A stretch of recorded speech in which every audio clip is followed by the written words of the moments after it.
বাগবাজারের দুর্গাপুজো কেবল ঐতিহ্যের সমৃদ্ধ নয়, তার দশমীর সিঁদুর খেলা কলকাতার অন্যতম আকর্ষণ। নমস্কার বন্ধুরা, আমি সঞ্চিতা আর আপনারা দেখছেন পেপারম্যান ক্যান্ডি আর একটি নতুন ব্লগ। তো আজ হচ্ছে বিজয়া দশমী আর এই বিশেষ দিনে আমি চলে এসেছি বাগবাজারে সিঁদুর খেলতে। আজকের দিনে এখানে হাজার হাজার মহিলারা একত্রিত হয়ে মা দুর্গার প্রতিমায় সিঁদুর অর্পণ করেন এবং একে অপরের সঙ্গে সিঁদুর খেলে আনন্দ ভাগ করে নেন। তো আমার এই আনন্দটা আপনাদের সাথেও আমি আজকের ভাগ করে নেব।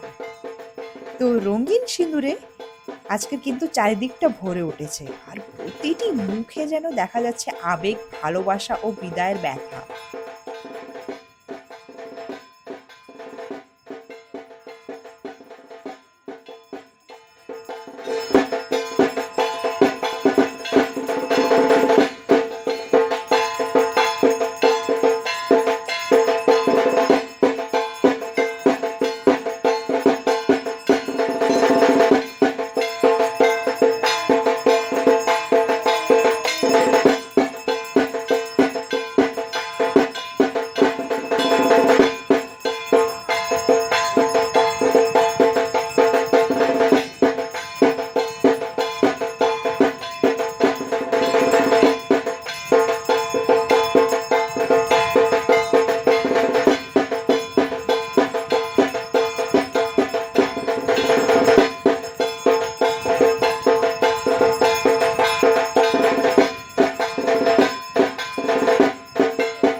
বাগবাজারের সিঁদুর খেলা একদিকে যেমন বাঙালির নারীত্বের শক্তি ও ঐক্যের প্রতীক, তেমনি অন্যদিকে দুর্গাপুজোর শেষ দিনে এই অনন্য উৎসব মুখরতা এনে দেয়।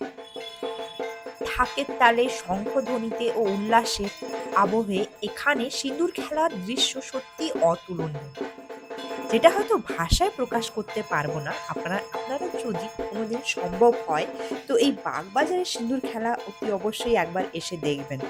এই যে একটা অনুভূতি, সেটা মানে মুখে বা ভাষায় প্রকাশ করা সম্ভব নয়। তো তাই আজকের যে আমার যা কিছু অনুভূতি, যা কিছু এক্সপিরিয়েন্স আপনাদের সাথে আমি আজকের এই ছোট্ট ব্লগটিতে তুলে ধরেছি। আপনারা দেখতে থাকুন আর পাশে থাকুন।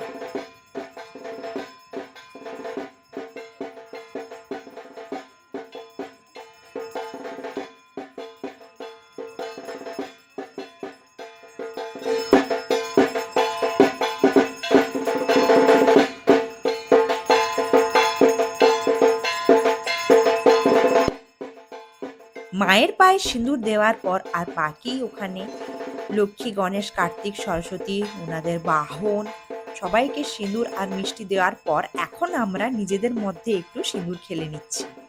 এখানে কিন্তু এমনটি নয় যে আপনি শুধু চেনা পরিচিতি মানুষের মুখেই লাগাতে পারেন। এখানে চেনা অচেনা ব্যাপারটাই নেই। এখানে সবাই একে অপর মুখে সিঁদুর লাগিয়ে শুভ বিজয়ের কিন্তু শুভেচ্ছা জানায়।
চলুন এবার বাড়ি ফেরার পালা।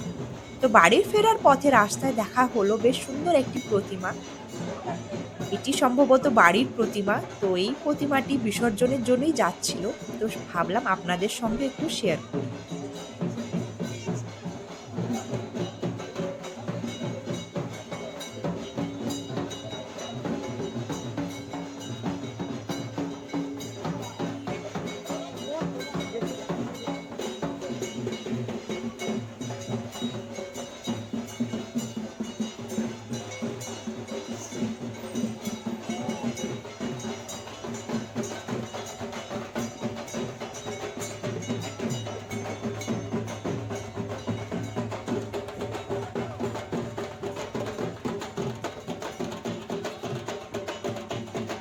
সব শেষে বলবো, বিজয়ার এই পবিত্র দিনে মা দুর্গা আপনার জীবনে আনুক শক্তি, ভরসা ও সুখের আলো।